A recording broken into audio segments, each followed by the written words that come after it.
샬롬 샬롬 샬롬 샬롬 샬롬. 하나님 사랑합니다. 여러분 주 안에서 사랑합니다. 오늘 신명기 3장 말씀 봅니다. 요단 동편에서 발생한 위기 이런 제목이고 오늘 본문이 12절에서 22절 민수기 32장 1절에서 32절까지 내용입니다. 계속해서 모세는 지나온 가나안까지 행군 여정을 회상하고 있어요. 지금 3장에서는 2장에 이어 역시 요단 동편의 헤스본 왕 시온을 정복한 일, 그리고 요단 동편 땅을 분배받은 과정에 대해서 회고합니다. 새로운 지도자인 여호수아를 격려하던 당시를 회고하며 이제 있게 될 가나안 정복에서도 하나님께서 함께 하실 것이라는 확신을 심어주고 있는 그런 장면이죠. 바산왕 옥을 정복합니다. 바산왕 옥을 진멸시키죠. 헤스본 왕 시온을 정복했던 것과 마찬가지로 하나님은 역시 요단강 상류 동편 지역의 광활하고 비옥한 땅에 거하던 바산왕 옥과 그 백성들을 진멸시키도록 명령하십니다. 특히 이 전쟁은 유아들까지도 진멸하는 전쟁이었다. 다 참혹했을 거예요. 3장 6절에 보면 6절 아까 우리 5절까지 읽었나요? 10절까지 읽었죠. 6절에 보면 우리가 헤스본 왕 시온에게 행한 것과 같이 그 성읍들을 멸망시키되 각 성읍의 남녀와 유아를 멸망시켰으나 모든 가축과 성읍들에서 탈취한 것은 우리의 소유로 삼았으며 이렇게 말씀하고 있죠. 특히 이렇게 유아까지도 진멸한 전쟁이었다. 그래서 이것은 일반적인 전쟁에서 볼 수 있는 원한이나 잔인성 때문에 생긴 그런 학살을 의미하는 것이 아니고 하나님의 명령에 의해서 그들이 하나님 신앙의 순수성을 보존한 이런 그 예표적인 차원에서 죄악의 뿌리조차 뽑아야 한다는 사실을 보여주기 위해 치러진 전쟁이라는 것. 가정한 것을 진멸시키라 명하시죠. 신명기 7장 26절입니다. 너는 가정한 것을 내 집에 들이지 말라. 너도 그것과 같이 진멸당할까 하노라. 너는 그것을 멀리하며 심히 미워하라. 그것은 진멸당할 것이니라. 이것을 분별할 줄 알아야 돼요. 영적 개념에 눈이 뜨이면 이런 것들이 분별이 되죠. 교만한 자도 진멸의 대상이다. 잠언 18장 12절입니다. 사람의 마음의 교만은 멸망의 선봉이며 겸손은 종기의 앞잡이니라. 우리가 많이 알고 묵상하는 말씀이기도 하죠. 두려움을 일소합니다. 이렇게 요단 동편의 헤스본 왕 시온과 바산 왕 옥을 진멸시킴으로 이스라엘은 9세대들이 40년 전에 가데스 바네에서 보였던 불신앙의 모습과 전혀 다른 새로운 모습을 보이게 됩니다. 두려워 떨었던 모습, 신명기 1장 28절이죠. 우리가 어디로 가랴? 우리 형제들이 우리를 낙심하게 하여 말하기를 그 백성은 우리보다 장대하며 그 성읍들은 크고 성곽은 하늘에 닿았으며 우리가 또 거기서 안악자손을 보았노라 하는도다. 이런 그 내용이 나와 있어요. 신명기 1장 27절에 보면 그런 모습은 그 두렵고 떨어졌던 모습은 온데간데 없고 이제 하나님의 명령에 따라 담대히 전투를 수행했다. 신명기 2장 36절에 보면 나옵니다. 우리 하나님 야훼께서 그 모든 땅을 우리에게 넘겨주심으로 아르논 골짜기 가장자리에 있는 아로엘과 골짜기 가운데 있는 성읍들로부터 길르앗까지 우리가 모든 높은 성읍을 점령하지 못한 것이 하나도 없었다. 이렇게 고백하고 있어요. 그리고 신명기 오늘 본문 4절에서 6절에도 보면 그때 우리가 그들에게서 빼앗지 아니한 성읍이 하나도 없이 다 빼앗았는데 그 성읍이 60인이 곧 아르논 온 지방이요 바산에 있는 옥의 나라이니라. 그 모든 성읍이 높은 성벽으로 둘러쳐여 있고 빗장에서 견고하고 그 외에 성벽 없는 고울이 심히 많았느니라. 우리가 헤스본 왕 시온에게 행한 것과 같이 그 성읍들을 멸망시키되 각 성읍의 남녀와 유아를 멸망시켰다. 이렇게 증거하고 있습니다. 이렇게 해서 승리함으로 자신감과 사기가 이스라엘 백성들 가운데 충천하죠. 이제 더 이상 두려움은 없고 가나안 정복의 시기는 아주 바짝 다가왔어요. 두려움의 원인은 불순종이다. 창세기 3장 10절입니다. 이르되 내가 동산에서 하나님의 소리를 듣고 내가 벗었으므로 두려워하여 숨었나이다. 선악과 따먹고 아담과 하와가 이렇게 숨었죠. 의심도 두려움의 원인이다. 사도행전 9장 26절입니다. 사울이 예루살렘에 가서 제자들을 사귀고자 하나 다 두려워하여 그가 제자됨을 믿지 아니하였다. 이렇게 얘기하고 있습니다. 요단강 동편 땅을 분배받았어요. 요단강 동편 땅이 두 지파 반에게 분배가 됩니다. 모세는 헤스본 왕 시온과 바산 왕 옥으로부터 빼앗은 요단 동편의 기름진 땅을 분배했던 사실을 회고합니다. 당시 모세는 요단 동편 땅이 목축하게 알맞는 땅임을 알고 자신에게 주기를 요구하던 루벤 지파, 갓 지파, 므낫세 반 지파에게 분배했어요. 단 조건이 있었는데 그것은 나중에 이스라엘 백성들이 요단강을 건너 가나안 정복 전쟁을 하게 될 때 그들의 가족과 가축을 발휘할 필수 인원만을 남기고 장정들은 그 전쟁에 참여해서 분배된 땅의 대가를 지불해라, 이런 조건이 붙어 있었네요. 이에 두 지파 반은 모세 그 요구를 기꺼이 받아들이고 그 땅을 차지하기로 약속받았던 거죠. 조상의 기업을 지켜야 한다. 민수기 36장 7절에 그리하면 이스라엘 자손의 기업이 이 지파에서 저 지파로 옮기지 않고 이스라엘 자손이 다 각기 조상 지파의 기업을 지킬 것이니라 하셨나니, 이렇게 함께 힘을 모아야 되겠죠. 온 이스라엘의 협동이 요구되는 가나안 정복이었습니다. 특히 모세가 지금 루벤 갓 지파, 므낫세 반 지파에 약속된 전쟁에 참여할 것을 요구하는 것은 가나안 입성을 2개월쯤 남겨놓은 시점에서 아주 중요했습니다. 이제 이스라엘이 치러야 할 가나안 정복 전쟁은 몇 지파나 분산된 세력들의 노력을 통해 이루어질 일이 아니었죠. 비록 당시에 가나안 땅이 수많은 도시 국가들과 비교적 느슨한 국가 연맹으로 조직되어 있긴 했지만 광야 생활 동안 군사 훈련도 전혀 없었고 군수물자도 비축한 것이 전혀 없는 이스라엘에게는 벅찬 상대임이 틀림없었습니다. 그래서 모세는 그들 전 지파가 힘을 합쳐 가나안 정복을 감당할 것을 요구하고 있습니다. 믿음이 협동하게 합니다. 로마서 14장 1절입니다. 믿음이 연약한 자를 너희가 받되 그의 의견을 비판하지 말라. 인간이 인간끼리 협동입니다. 출애굽기 17장 12절 모세의 팔이 피곤함에 그들이 돌을 가져다가 모세의 아래에 놓아 그가 그 위에 앉게 하고 아론과 훌이 한 사람은 이쪽에서 한 사람은 저쪽에서 모세의 손을 붙들어 올렸더니 그 손이 해가 지도록 내려오지 아니하였다. 협동하는 거죠. 야훼께서 싸우실 가나안 전쟁입니다. 여호수아에게 주어진 정복의 확신이 있어야 되겠죠. 일찍이 모세는 하나님의 뜻으로 자신을 뒤를 이을 후계자를 양성했어요. 민수기 17장 15절에서 23절에 보면 말씀하고 있습니다. 모세가 야훼께 아뢰어 여짜와 이르되 야훼 모든 육체의 생명의 하나님이시여 원하건대 한 사람을 그 회중 앞에 세워서 그로 그들 앞에 출입하여 그들을 인도하여 출입하게 하사 야훼 회중이 목자 없는 양과 같이 되지 않게 하옵소서. 야훼께서 모세에게 이르시되 눈의 아들 여호수아는 그 앞에 영이 머무는 자니 너는 데려다가 그에게 안수하고 말씀하죠. 그를 제사장 엘르아살과 온 회중 앞에 세우고 그들의 목전에서 그에게 위탁하여 내 종기를 그에게 돌려 이스라엘 자손의 온 회중을 그에게 복종하게 하라. 그는 제사장 엘르아살 앞에 설 것이요 엘르아살은 그를 위하여 우림의 판결로 야훼 앞에 물을 것이며 그와 온 이스라엘 자손 곧 온 회중은 엘르아살의 말을 따라 나가며 들어올 것이니라. 모세가 야훼께서 자기에게 명령하신 대로 하여 여호수아를 데려다가 제사장 엘르아살의 온 회중 앞에 세우고 그에게 안수하여 위탁하되 야훼께서 모세에게 명령하신 대로 하였더라. 이렇게 증거하고 있습니다. 민수기 17장 15절부터 23절에 증거하고 있습니다.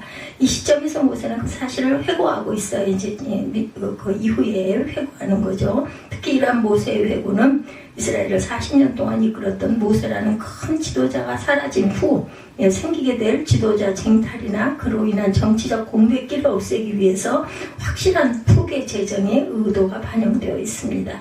그것은 또한 하나님의 뜻이기도 했죠. 이제 가나안 정복이라는 큰 일을 앞두고 있는 시점에서 그 사실을 다시 한번 분명히 언급함으로 이스라엘의 힘을 여호수아를 통해 직결시키려고 하고 있는 거죠. 그리고 하나님께서는 이미 여호수아를 통해 가나안을 정복하실 계획을 세우고 계셨어요.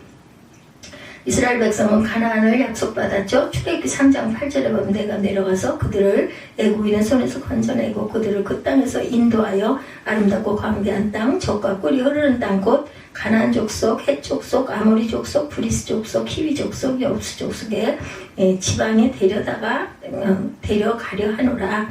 회막으로 가득한 땅 가나안입니다. 죄악으로 가득한 땅 가나안. 시편 106편 38절입니다. 무죄한 피 곧 그들의 자녀의 피를 흘려 가나안의 우상들에게 제사함으로 그 땅이 피로 더러워졌도다. 이렇게 말씀하고 있어요. 여호와께서 친히 싸우실 가나안 전쟁이었죠. 모세는 하나님께서 여호수아를 세워 가나안 정복 전쟁을 준비하신 사실을 언급하면서 이스라엘 백성들에게 가나안 백성들을 두려워하지 말라 이렇게 강조합니다. 왜냐하면 야훼 하나님께서 그들을 위해 싸우실 것이기 때문이다. 신명기 3장 오늘 본문 22절에 말씀하고 있어요. 21절, 21절, 22절 봅니다. 너희는 그들을 두려워하지 말라. 너희 하나님 야훼께서 친히 너희를 위하여 싸우시리라 하였노라. 너희는 절대로 그들을 두려워하지 말라. 왜냐하면 하나님께서 너희를 위해서 싸우실 것이기 때문에 야훼께서 말씀하시죠. 가나안 정복 전쟁의 핵심은 바로 여기에 있었어요. 즉 야훼께서 함께 하시면 이스라엘 백성들은 승리할 수 있다는 것이죠. 그것은 여리고성 전투, 아이성 전투의 모형으로 보여주고 있습니다. 그러므로 이스라엘은 하나님께 의지하면서 그에게 도움을 청해야만 그 전쟁에서 승리할 수가 있다. 우리 인생도 마찬가지입니다. 내가 아무리 하려고 해도 하나님께서 허락하시지 아니하시면 실패하고 말죠. 가나안 전쟁에 야훼가 앞서서 가셨어요. 출애굽기 23장 23절이죠. 내 사자가 내 앞에 가서 너를 아모리 사람과 헷 사람과 브리스 사람과 가나안 사람과 히윗 사람과 여부수 사람에게로 인도하고 나는 그들을 끊으리니 이렇게 말씀합니다. 가나안의 패망은 그들의 악행 때문이었다고 신명기 9장 4절에 증거합니다. 내 하나님 야훼께서 그들을 내 앞에서 쫓아내신 후에 내가 심중에 이르기를 내 공의로움으로 말미암아 야훼께서 나를 이 땅으로 인도하여 드려 그것을 차지하게 하셨다 하지 말라. 이 민족들이 악함으로 말미암아 야훼께서 그들을 내 앞에서 쫓아내심이니라 이렇게 말씀합니다. 3장 결론입니다. 요단 동편을 바라보면서 지나온 세월을 회고하던 모세는 그 땅에 자신도 들어가고 싶은 강렬한 욕구를 느낍니다. 신명기 3장 23절에서 25절에 증거하고 있어요. 23절에서 25절 모세가 요단을 건너지 못하죠. 그때 내가 야훼께 간구하기를 주 야훼여 주께서의 크심과 주의 권능을 주의 종에게 나타내시기를 시작하셨사오니 천지간에 어떤 신이 능히 주께서 행하신 일 곧 주의 큰 능력을 행하신 일같이 행할 수 있으리까 구하옵나니 나를 건너가게 하사 요단 저쪽에 있는 아름다운 땅 아름다운 산과 레바논을 보게 하옵소서 하되 여호와께서 너희 때문에 내게 진노하사 내 말을 듣지 아니하시고 내게 이르시기를 그만해도 족하니 그 일로 다시 내게 말하지 말라. 너는 비스가산 꼭대기에 올라간 눈을 들어 동서남북을 바라보고 내 눈으로 그 땅을 바라보라. 너는 이 요단을 건너지 못할 것이니라.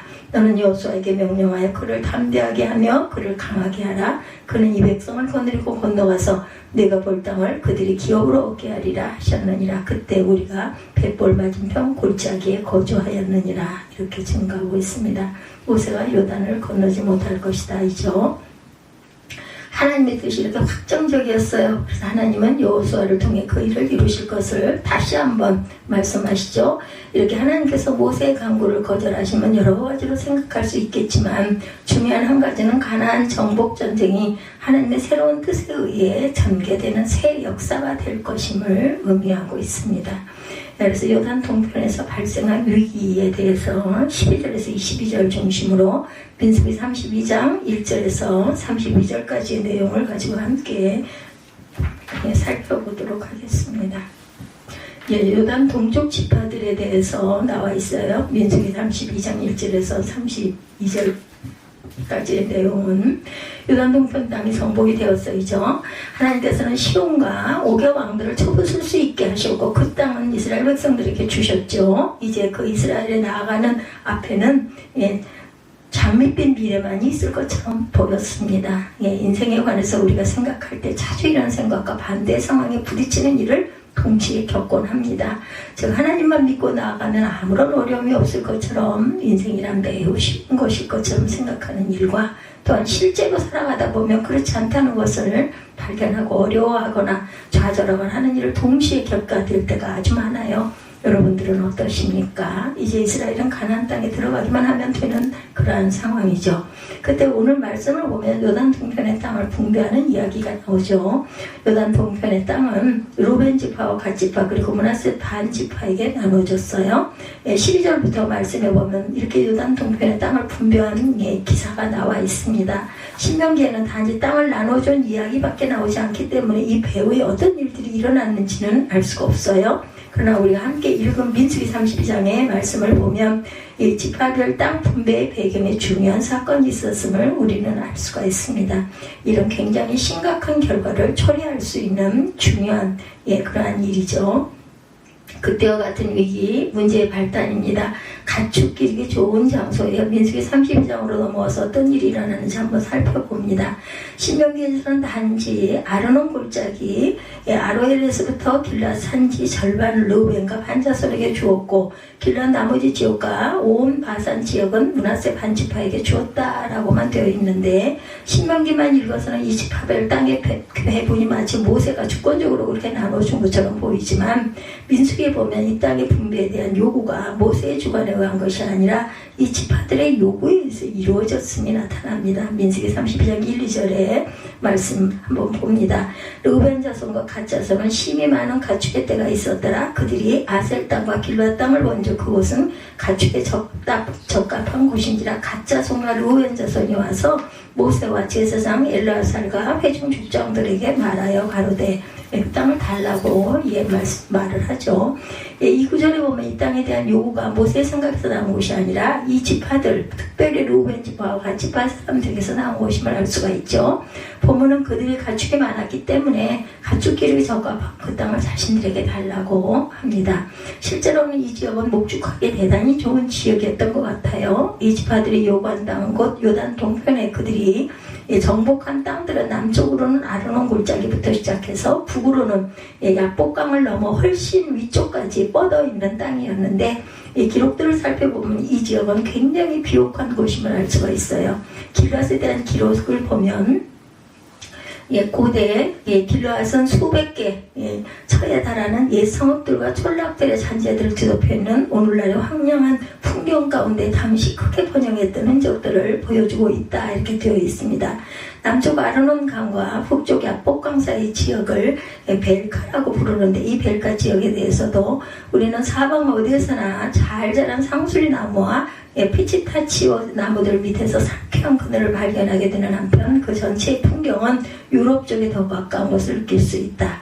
벨카의 목축은 남부 수리아 전체 지역의 어느 곳에서보다 더 성하다. 그래서 베두인족들은 벨카 같은 곳은 어느 곳에서나 다시 찾아볼 수 없다고들 말하죠. 이 지역의 소와 양들은 최상품으로 인정을 받고 있었답니다. 옛 바사 지역인 오늘날의 아쿨란과 하우란 평지 역시 성읍들과 촌락들의 잔재들로 뒤덮여 있고 하우란 평지는 나무는 전혀 없으나 땅이 아주 비옥하고 곡식이 잘 되며 어떤 곳들은 말들도 제대로 지나가기 어려울 정도로 풀이 무성해서 베두민들이 이 지역을 즐겨 찾는다 이렇게 나와 있습니다. 이런 내용을 생각해 볼 때 가축을 많이 가졌던 르우벤 지파와 갓 지파가 그 땅을 탐낼 만도 했겠죠. 즉 이 지파들은 요단 동편에 매우 좋은 땅을 보자 마치 그 땅이 가나안 땅인 것처럼 거기서 살고 싶어졌던 거예요.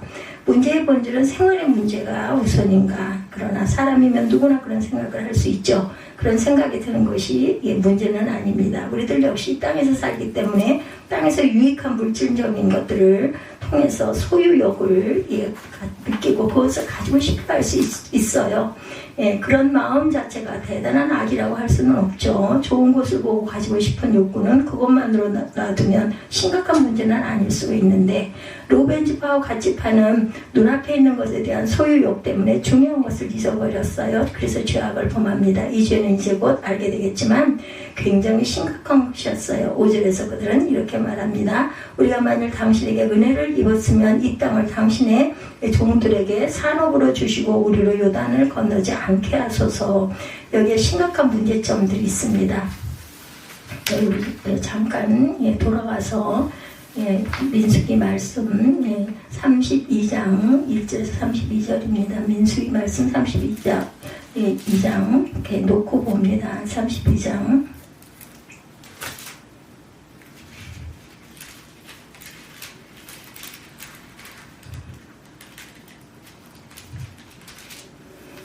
32장 야훼께서 4절부터 보면 이스라엘 회중 앞에 쳐서 멸하신 땅은 목축할 만한 장소요 당신의 종들에는 가축에 있나이다. 5절에 또 이르되 우리가 만일 당신에게 은혜를 입었으면 이 땅을 당신의 종들에게 그들의 소유로 주시고 우리에게 요단강을 건너지 않게 하소서.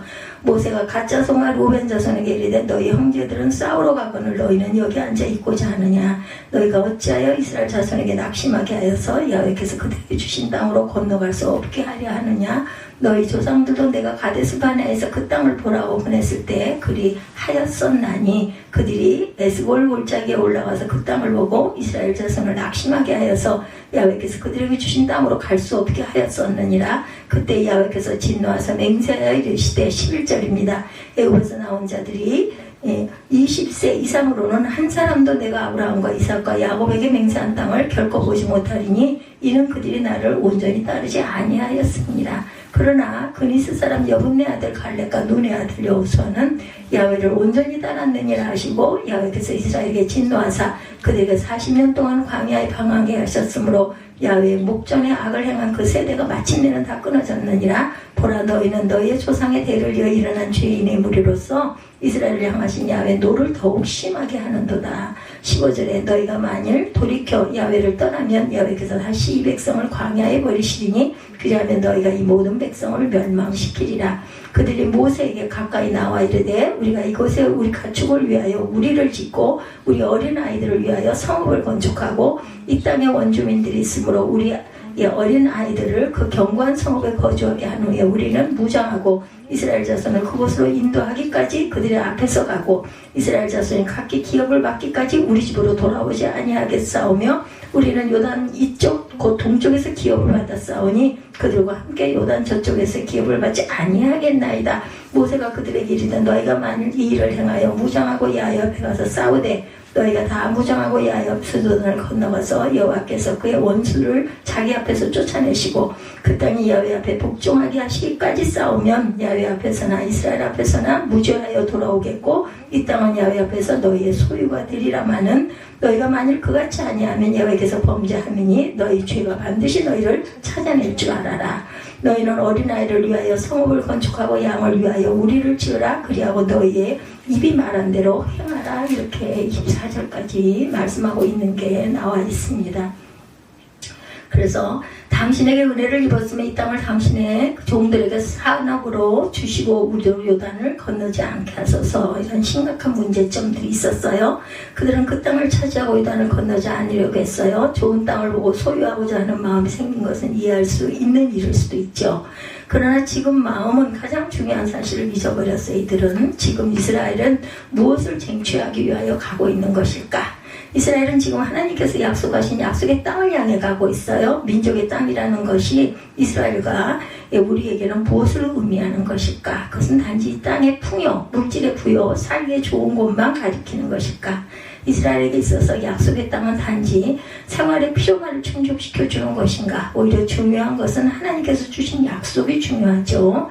여러분에게 천국은 어느 곳이래요? 많은 사람들이 천국을 생각할 때 자기에게 좋은 곳이기 때문에 그것을 소망하는데 천국에 가면 모든 것이 다 있고 먹을 것, 입을 것, 살기 좋은 그러한 집, 할 수 있는 모든 것이 있고 아프지 않고 고통당하지 않고 슬프지 않고 그렇기 때문에 그것 때문에 천국을 소망하는 것인가? 만약 이스라엘의 약속의 땅이라는 것이 단지 생활의 필요만을 충족시켜주는 땅이라면 그들이 가나안에 들어갈 이유가 과연 어디에 있는가? 그들이 살 수 있는 곳은 무수히 많이 있었어요. 지금 미국 가나안 동편에 살아도 되고 시나이 반도 광야 땅 중에서 또한 살 곳도 있었겠죠. 아니면 이 애굽에서 애굽인들은 어느 정도 몰아내고 그 땅 중 일부를 차지하고 살아도 될 거예요. 취급하지 않아도 굳이 그렇게까지 않아도 된다는 거죠. 르우벤과 갓지파는 이 중요한 사실을 잊어버렸어요. 르우벤과 갓지파는 약속의 땅을 향해 가다가 삶이 괜찮은 지경이 나오면 거기 머물려고 합니다. 우리 인생들의 우리들도 또한 이럴 때가 너무나 많죠. 그러면 본질적으로 그들이 원했던 것은 단지 광야 생활의 고생에서 벗어나는 것이었는가? 떡과 양식, 이불, 옷과 집만 준다면 하나님께서 그들에게 주시고자 하시는 약속의 땅 따위는 필요가 없는 것일까? 르우벤과 갓지파는 광야 생활의 고생에 시달리면서 제일 중요한 것을 잊어버렸어요. 약속을 향해 나아가는 것을 잊어버린 거죠. 그렇지 않겠어요? 제가 이때 있다 하더라도 너무 힘들고 죽겠으니까 아유 여기가 좋사오니 할 수 있습니다. 르우벤과 갓지파 이런 태도를 보면 마치 이들은 생활의 필요를 충족받기 위해서 하나님을 믿는 것처럼 보일 수 있다. 우리의 삶에 우리가 가끔가다 기도할 때 이럴 때가 많기 때문에 주의해야 되겠죠. 우리에게서 천국도 마찬가지. 예, 성도가 천국을 대망할 때 가장 중요한 요소 몸의 복락이 아니라는 것. 예, 성도가 천국을 대망할 때 가장 중요한 요소는 계시록 21장의 말씀입니다. 예, 그 성은 해나 달과 비침에 쓸데없으니 하나님의 영광이 비치고 예, 어린 양이 예, 그들이 되시니라 말씀하고 있어요. 예, 천국의 본질은 하나님이 자기 백성인 우리와 함께 있다는 것이 가장 중요하다. 혼인한 부부관계나 연인관계를 보면 비싼 차를 불리고 좋은 옷을 입고 멋진 주택에 살면 남편이 없어도 행복한가? 결혼의 본질은 자기의 반려자 된 상대편에게 있어야지 그가 가진 재산이 있어서는 안 된다라는 것과 같습니다. 계시록 21장 역시 나오는 모든 눈물을 그 눈에서 씻기심에 다시 애통함이 없다는 말씀이 예, 근거로 나오는 말씀. 예, 21장 3절과 4절을 함께 보죠. 보라 하나님의 장막이 사람들과 함께 있음에 예, 계시록 21장 3, 4절입니다. 하나님이 저희와 함께 거하시나니 저희는 하나님의 백성이 되고 하나님은 친히 저희와 함께 계셔서 모든 눈물을 그 눈에서 씻기시며 다시 사망이 없고 애통하는 것이나 곡하는 것이나 아픈 것이 다시 있지 아니하리니 처음 것들이 다 지나갔습니다. 이렇게 말씀하고 있어요. 예, 그래서 하나님과의 관계가 문제, 가장 기본적인, 가장 본질적인, 중심적인 문제이고 부수적인 것이 그로 말미암아 있는 따라오는 복락입니다. 계시록이 그리고 있는 마지막 우리가 도착하려고는 하나님이 함께 계심에 눈물과 고통이 사라지는 것이다. 그러나 많은 사람이 이것을 거꾸로 이해합니다. 돈 많은 남편이라면 어떤 남편이라도 상관이 없다는 이기적인 물질주의적인 혐오 사상이 우리 사회에 가득한 것처럼 성도들의 생각도 우리네 모든 사람들의 잘못된 생각이 가끔 이렇게 될 때가 많다. 천국이란 무엇이든 할 수 있는 좋은 데니까 가는 거지 하나님이 있거나 말거나 무슨 상관이야 이런 생각을 언뜻 하지는 않는가. 이게 무슨 신앙이냐. 기복주의 신앙이 돼서는 안 되겠죠. 이기적인 욕망의 집합체일 뿐입니다. 하나님은 이것을 아주 협파하신다라는 거예요. 르우벤 지파와 갓 지파는 이러한 함정에 빠졌어요. 낙원으로 약속의 땅을 그리다 보니 땅의 낙원을 만나자 갑자기 신앙이고 뭐고 하나님의 약속이고 뭐고 누가 있거나 말거나 상관이 없다는 거죠. 그래서 모세에게 말합니다. 모세여 우리는 소정의 것을 얻은 것 같소. 약속의 땅 가지 않을 테니 우리는 여기서 살게 해주시오. 이렇게 말하죠. 죄악이죠. 세 번째 더 확실한 증거는 모세의 그 반응입니다. 이것은 앞세대가 저질렀던 것과 같은 종류의 죄악. 성경은 우리가 방금 들은 내용의 확실함을 보여주기 위해서 이어서 모세의 반응을 기록해 놓았어요. 이 말을 모세가 듣자 곧바로 이들이 지금 요구하고 있는 바가 무엇인지를 알았어요. 그래서 오해한 것이 아니라면 모세가 지금 이야기를 듣고 이들에게 놀랍게 화를 내고 있다는 것은 그들이 굉장한 잘못된 요구를 하고 있다는 것을 알 수가 있죠. 게다가 이것은 모세의 오해도 아니었던 이유는 모세의 이 화냄을 듣고 르우벤과 갓 지파가 전혀 변명을 하지 않아요. 모세는 사태를 정확하게 파악합니다. 이들의 이 이야기를 듣고 무엇이라고 말해요? 6절부터 모세의 반응이 나오죠. 주의 깊게 모세의 이야기를 들어보면 7절에 너희가 어찌하여 이스라엘 자손을 낙심케 하여서 여호와께서 그들에게 주신 땅으로 건너갈 수 없게 하려느냐. 모세는 여기서 르우벤과 갓 지파에 요구하고 있는 내용을 이스라엘 자손으로 낙심케 하여 여호와께서 주신 땅으로 건너갈 수 없게 하는 것이다. 이렇게 말씀하고 있죠. 네. 7절에 너희가 어찌하여 이스라엘 자손에게 민수기 32장 7절입니다. 낙심하게 하여 여호와께서 그들에게 주신 땅으로 건너갈 수 없게 하려느냐. 너희 조상들도 내가 가데스 반의 땅을 보라고 보냈을 때 그리하였었나니 그들이 에스골 골짜기에 올라가서 그 땅을 보고 이스라엘 자손을 낙심하게 하여 여호와께서 그들에게 주신 땅으로 갈 수 없게 하였었느니라. 그때 야훼께서 진노하사 맹세하여 이르시되 애굽에서 나온 자들이 20세 이상으로 한 사람도 내가 아브라함과 이삭과 야곱에게 맹세한 땅을 결코 보지 못하리니 이는 그들이 나를 온전히 따르지 아니하였습니다. 이렇게 말씀하고 있죠. 애굽에서 나온 자들도 20세 이상으로 한 사람도 내가 아브라함과 이삭과 야곱에게 맹세한 땅으로 건너가지 못한다. 13절에도 야훼께서 이스라엘에게 진노하사 그들로 40년 동안 광야에서 유리하게 하신 거로 야훼 목전에 악을 행한 그 시대가 필경은 다 소멸하였느니라. 여기서 모세가 말하고자 하는 거, 모세의 주장은 간단합니다. 너희는 지금 너희 조상들이 저질렀던 죄와 같은 종류의 죄를 저지르고 있다. 너희는 지금 모두 정탐꾼이 12정탐꾼이 가나안 땅을 탐지하고 왔을 때 저질렀던 죄와 같은 종류의 죄를 저지르고 있다. 14절은 이를 더 강력하게 확실하게 이야기하고 있죠. 14절 보라 너희는 너희 조상의 대를 이어 일어난 죄인의 무리로 이스라엘을 향하신 야훼의 노를 더욱 심하게 하는도다. 너희가 만일 돌이켜 야훼를 떠나면 야훼께서 다시 이 백성을 광야에 버리시리니 그러면 너희가 이 모든 백성을 멸망시키리라. 그들이 모세에 가까이 나와 이르되 우리가 이곳에 우리 가축을 위하여 우리를 짓고 우리 어린아이들을 위하여 성읍을 건축하고 이 땅에 원주민들이 있으므로 우리 어린아이들을 그 견고한 성읍에 거주하게 하며 우리는 무장하고 이스라엘 자손을 그곳으로 인도하기까지 그들의 앞에서 가고 이스라엘 자손이 각기 기업을 받기까지 우리 집으로 돌아오지 아니하겠사오며 요단 이쪽 동편에서 기업을 받았사오니 그들과 함께 요단 저쪽에서는 기업을 받지 아니하겠나이다. 모세가 그들에게 이르되 너희가 만일 이 일을 행하여 무장하고 야훼에 가서 싸우되 너희가 다 무장하고 야훼에서 요단을 건너가서 여호와께서 그의 원수를 자기 앞에서 쫓아내시고 그 땅이 야훼 앞에 복종하기까지 싸우면 야훼 앞에서 이스라엘 앞에서 무죄하여 돌아오겠고 이 땅은 야훼 앞에서 너희의 소유가 되리라마는 만일 그같이 아니하면 야훼에게 범죄함이니 너희 죄가 반드시 너희를 찾아낼 줄 알아라. 너희는 어린아이를 위하여 성읍을 건축하고 양을 위하여 우리를 지으라. 그리하고 너희의 입이 말한 대로 행하라. 이렇게 14절까지 말씀하고 있습니다. 겉모습보다 신앙의 본질이 가장 중요한 것이죠. 우리는 이 장면을 보면서 산지에서 찾아오는 위기에 대해서 생각해 볼 줄 알아야 되겠다. 우리는 신앙이라는 것을 자꾸 표면적으로 이해하는 경향이 있는데 이는 성도의 생활을 관리하지 않은 한국교회의 전통에서 더더욱 이러한 일들이 많이 빚어지고 있죠. 항상 우리가 기본 골자가 어디에 있는지 이것을 우리가 잘 깨달아 알고 가야 한다는 것이 아주 중요합니다.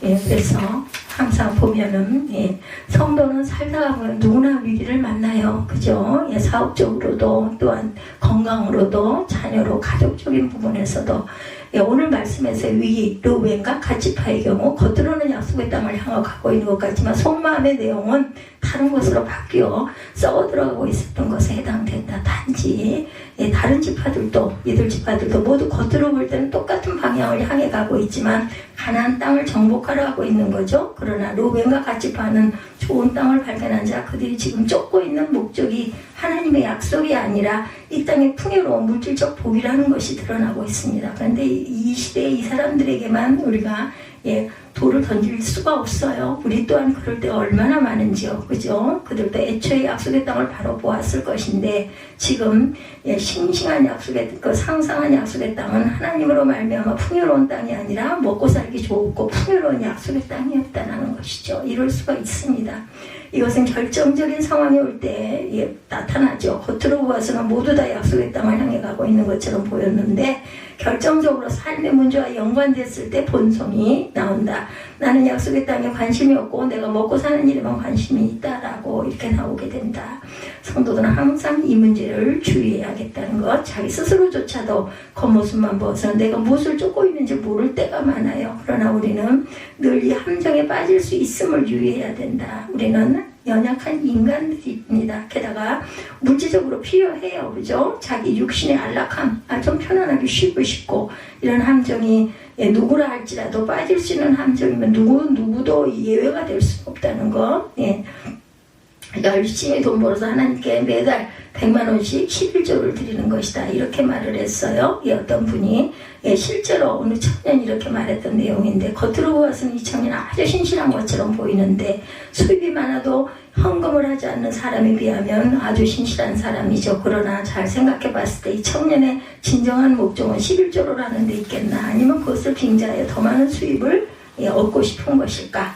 이 청년은 돈을 많이 벌고 싶었겠죠. 그래서 막 서원을 하죠. 예, 제가 이렇게 되면 얼마씩 제가 빨리 이렇게 하겠습니다. 이렇게 약속을 합니다. 예, 신앙이 아니라 약속의 땅이 자신의 복락을 위한 땅인 것으로 치부해버리는 천국을 땅의 육신적인 소욕으로 전환시키는 그런 신앙적인 행위라는 거. 근데 한국교회 이런 사람들을 한국교회에서는 사람들을 격려하죠. 왜냐 하나님께서 100만 원 11조 하게 해주실 것을 믿습니다. 이런 식입니다. 우리는 내가 지금 쫓아가고 있는 이 길이 실제 하나님이 행하시는 일인지 내가 육신의 소욕을 이루려고 하는 것인지를 잘 분별하자. 이것에 대한 명확한 분별이 없이는 결정적인 상황이 왔을 때 절벽으로 우리가 떨어질 수가 있다는 거. 신앙이 아닌 길을 택합니다. 스스로에게 자문을 하게 되죠. 내가 원하고 바라는 일, 대학을 가고 직장을 가고 승진을 하고 수입을 많이 얻는 건 이 모든 것이 참으로 하나님을 위한 것에 동기를 두고 있는 것인가, 나를 위한 것에 동기를 두고 있는 것인가. 쉽게 이렇게 물을 수가 있어요. 대학 교수가 되고 선교사가 되고 하나님 영광을 높여드리겠다는 포부를 가진 청년에게도 이렇게 묻곤 하죠. 하나님께서는 내가 구두닦이가 되는 것을 더 좋아하신다고 한다면 대학 교수와 선교사를 포부를 다 버리고 구두닦이가 될 수 있느냐. 진짜 하나님께서 원하시는 일을 바라고 있는 것이라면 아무런 거리낌 없이 구두닦이가 될 수 있어야 한다. 본래 목적이 하나님의 영광에 있었다면 그렇다는 거죠. 그러나 내가 세상에서 꿈을 이루고 뭔가를 성취하고 고명식을 만족시켜 보려는 욕망이 신앙에 다를 수 있던 것이라면 이 사람이 선택을 하지 못할 것이다. 이 땅이 가축을 기르기에 참 좋은 땅이죠. 하나님께서 축복하신 땅입니다. 여기서 정착하여 가축을 기르고 하나님께 복을 잔뜩 쏟아 부어주실 거예요 라고 대답하는 것과 같다는 거. 이 말에 늘 주의하자. 이러한 르우벤 지파와 갓 지파의 죄악을 하나님께서 막으시죠. 하나님께서 다음에 세 가지 방법으로 이들의 죄악을 막으신 이것이 바로 하나님의 은혜입니다. 첫째, 하나님께서 모세에게 분별력을 주셔서 이들의 죄악된 주장을 즉각 알아차리게 하셨고, 둘째, 하나님께서는 모세에게 의로운 분노를 주셔서 이들의 죄악된 주장에 강팍하게 대적하게 하셨어요. 세 번째는 하나님께서 르우벤과 갓 지파에게 즉각적인 회개의 마음을 주셔서 이 욕망을 이기게 하셨다라는 것. 하나님 도우시죠. 모세에게 분별력을 주셨던 하나님입니다. 먼저 하나님께서 모세에게 분별력을, 민수기나 신명기를 우리가 읽을 때 여차하면 르우벤 지파와 갓 지파의 주장에 대해서 모세가 유난스럽게 반응한다고 생각할 수도 있어요. 조금 방향을 바꿔 내가 모세였다고 가정해 본다면 이들을 말한 그 주장이 신앙적으로 이스라엘 전체를 파생시키는 위중한 문제라는 것을 알아챘겠는가. 이들의 주장이 겉으로는 괜찮아 보이죠. 실제로는 약속의 땅이나 믿음의 이 땅이 육신적인 것으로 전환시켜버리는 문제라는 점을 제대로 알아챌 수가 있겠느냐는 거죠. 이렇게 모세는 어떻게 스르르 넘어가는 듯 보이는 이 문제에 대해서 이런 해안을 가질 수 있었을까? 이건 누가 주셨겠어요? 하나님께서 그 마음을 주셨겠죠.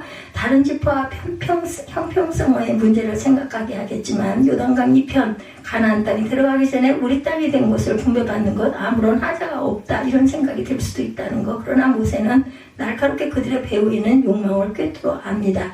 그들의 요구가 단순한 땅의 분배 차원에서 나온 요구가 아니라 약속의 땅에 들어가 많은 땅을 소유욕으로 얻었으니 됐다라는 것임을 간파합니다. 말들 들어가든 말든 나는 그냥 이만큼이면 되겠다. 이 통찰력 해안이 어디에서 나왔겠는가. 이 문제를 볼 수 있는 능력이 어디에서, 성경은 우리에게 말씀합니다. 잠언 16장 2절이죠. 사람의 행위가 자기 보기에는 모두 깨끗하여도 야훼는 심령을 감찰하시느니라. 사람의 마음속에 하나님의 말씀의 법도에 옳은 것을 분별할 수 있는 능력이 어디로부터? 성령으로부터 온다는 것. 성령 하나님께서 알게 하시죠. 성령께서 우리의 마음속에 바른 것을 분별하게 하시고 의로운 판단력을 주십니다. 로마서 8장 27절에 마음을 감찰하시니가 성령의 생각을 아시나니 이는 성령이 하나님의 뜻대로 성도를 위하여 강구하시니라, 이렇게 말씀하고 있어요. 전적으로 모세의 판단은 하나님께서 주신 것이다. 이삭은 나이가 들었을 때 하나님께서 주신 이 마음을 소유하지 못하고 하나님께서 택하신 바 야곱을 좋아하지 않고 하나님께서 미워하신 에서에게 장자의 축복을 주려 하죠.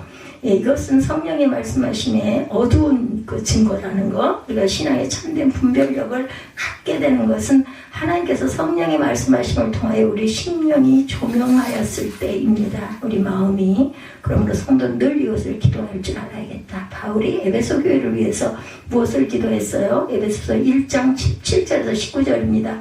우리 주 예수 그리스도의 하나님 영광의 아버지께서 지혜와 계시의 정신을 너에게 주사 하나님을 알게 하시고 너의 마음의 눈을 밝히사 그의 부르심의 소망이 무엇이며 성도 안에서 그 기업의 영광의 풍성이 무엇이며 그의 힘의 강력으로 역사하심을 따라 믿는 우리에게 베푸신 능력이 지극히 크심이 어떤 것을 너희에게 알게 하시기를 구하노라 이렇게 말하고 있습니다.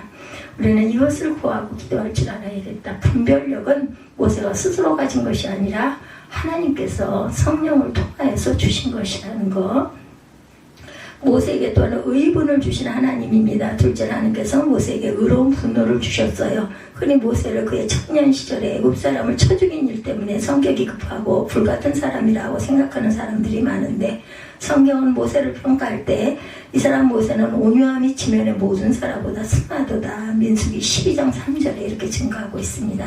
성경이 평가하는 모세는 온유한 사람에게 변했겠죠. 성경에서 온유라는 말은 고난을 받았을 때 항거하지 아니하면서 나옵니다. 여기 온유하다고 할 때 단어 아나는 원래 가난한 자 거지들에게 사용되는 말이라고 합니다. 그래서 우리가 원어를 좀 잘 알고 원어 성경을 볼 줄 알아야 합니다. 이 말은 괴롭힘 당하는 자, 고난 당하는 자의 의미를 담고 있고 성경에서 온유하다는 것은 고난이나 고통 가운데 있으나 그것에 대해서 항거하지 않는 것을 의미한다고 그래요. 우리가 모세를 성격이 급하고 불같은 사람으로 이해하는 것과 성경이 모세를 지면의 모든 사람 중에 가장 온유한 자라고 평가하는 것은 상반되어 있습니다. 성경은 모세를 고난받아도 항거하지 않는 사람 등 중에 으뜸이라 이렇게 보고 있어요. 모세를 성격이 불같다고 생각하면 조금만 자기 고난이 와도 그것에 대해서 벌컥 화를 낼 것 같죠. 예, 따라서 성경 말씀이 지시하는 바대로라면 모세는 화가 난다고 해서 화를 벌컥 낼 사람이 아니었다. 하나님께서는 이 지상에서 가장 온유한 자 모세에게 의로운 분노도 주셨습니다. 이 본문의 모양을 잘 상상해보면 르우벤과 갓지파는 그냥 간단한 요구안을 하러 왔다가 모세에게 된통 당하는 것 같은 그런 인상을 받게 돼요. 모세는 격분했죠. 왜 이렇게 격분했는가? 이 분노를 하나님께서 주신 것이다라는 생각이 듭니다. 이 문제가 매우 중요한 문제였기 때문에 이 문제가 허허 웃고 넘어갈 수 있는 문제가 아니었기 때문에 모세는 아마도 격분하지 않았겠는가 생각이 듭니다. 하나님께서 그를 격분케 하셨어요. 우리 신앙이란 항상 고요한 물같이 잠잠해야 하는 것처럼 생각하기 쉬운데 그런 것만이 아니죠. 예, 신앙인은 하나님의 율법을 지키는데 열심을 내어야 한다라는 거. 말씀이 지켜져도 그만 훼손되어도 그만 이것 신자의 모습이 아니에요. 성도의 모습이 아닙니다. 단지 정열적인 것은 반드시 죄로 귀결될 수 있기 때문에 조심해야 하지만 우리는 열정적인 사람이 되어야겠다. 하나님의 말씀을 지키고 이행하는 데 있어서 열정적인 내가 죽어도 상관이 없어 난 꼭 이거 할 거야. 이런 의분을 하나님께서 우리에게 주신다라는 거. 세 번째 즉각적인 회개의 마음을 주신 하나님입니다. 하나님께서 르우벤과 갓지파의 마음에도 역사하시죠. 이제 모세의 말을 듣고 한 대답에 관해서 형제 사랑이라고 관련해서 말씀을 한 번 더 살펴보겠지만 오늘 말씀에서는 우리는 이스라엘 백성들이 결코 자신의 뜻을 쉽게 굽히는 만만한 사람들이 아님을 알고 있어요. 모세가 40년 전에 12종 탐꾼의 일을 겪었을 때를 생각해보면 40년 전에도 역시 하나님께서는 방금 말씀드린 앞에 두 가지 내용을 모세에게 주셨어요. 그때도 하나님은 모세에게 분별력도 주셨고 의문도 주십니다. 그러나 일이 어떻게 됐어요? 갈렙의 호소가 있었고 모세가 그들을 막았으나 그들은 울며 애굽으로 돌아가자고 광야에서 죽어버리자고 말하죠. 이스라엘은 목이 곧은 자들이었습니다. 하나님의 말씀을 지독하게 순종하지 않았었습니다. 범죄 심리와 관련한 기초적인 상식으로는 한 번 범행을 저질러 본 사람이 제법하는 확률이 더 높다고 말하고 있죠. 이스라엘은 40년 전에 똑같은 상황으로 하나님께 범죄했던 자들, 똑같은 범죄를 얼마든지 저지를 수 있는 그런 사람들. 모세가 이렇게 말했지만 르우벤과 각 지파가 우리는 당신 말 듣지 않겠소 할 수도 있었겠죠. 그러나 하나님께서 이들의 마음을 움직였어요. 이들의 잘못을 깨닫고 회개할 수 있게 하십니다. 완악한 이들, 목이 굳은 이스라엘 백성들이 이토록 즉각적으로 회개할 수 있었던 것 또한 하나님께서 그들의 마음에 역사하셨기 때문이다. 하나님께서 하시죠. 성령 하나님께서 하십니다. 오늘 우리는 요단강 동편의 땅을 분배받는 지파들이 어떤 면에서 잘못을 저지른 것인지 관해서 우리가 살펴봤습니다. 이들은 약속의 땅에는 관심을 갖지 않고 나의 필요에 관심을 가진 자들로 추락했어요. 겉모습으로는 신앙생활을 한 것 같았으나 본질에 있어서는 육체의 욕망을 쫓았다. 이것의 무서움을 우리는 함께 살펴봅니다. 그리고 이것을 막으신 하나님의 은혜 또한 살펴봤어요. 하나님께서는 세 가지 방법으로 시도를 막으시죠. 첫째, 모세에게 분별력을 주셨고, 두 번째, 모세에게 의본을 주셨고, 셋째로 이 지파들에게 즉각적인 회개의 마음을 주셨다. 우리가 깨달은 것은 인간은 끊임없이 악하고 하나님은 영원히 의로우시다는 것, 말씀을 듣는 것은 말씀의 은혜 아래 자신을 굴복시키는 것입니다. 우리에게도 르우벤과 갓 지파가 가졌던 것과 똑같은 죄악의 습성이 다들 남아있죠. 이것을 하나님의 은혜의 말씀 아래 굴복시켜야 한다. 그것이 바로 성도의 삶이다. 이 말씀을 듣고 자신을 하나님의 말씀 아래 굴복시키고자 하는 사람, 이 언약의 말씀 앞에 자신을 노출시키고 그 은혜 안에 들어오고자 하는 사람, 그 사람들에게 하나님께서 언약 안에 약속하신 보호와 능력의 지키심이 함께 하실 것을 믿습니다. 네, 오늘 신명기 4장 말씀, 요단 동편에서 발생한 위기에 대해서 하나님의 은혜 함께 살펴봤습니다. 우리는 아까 찬양하는 찬양하시고 기도하시고 축도로 예배를 마칩니다.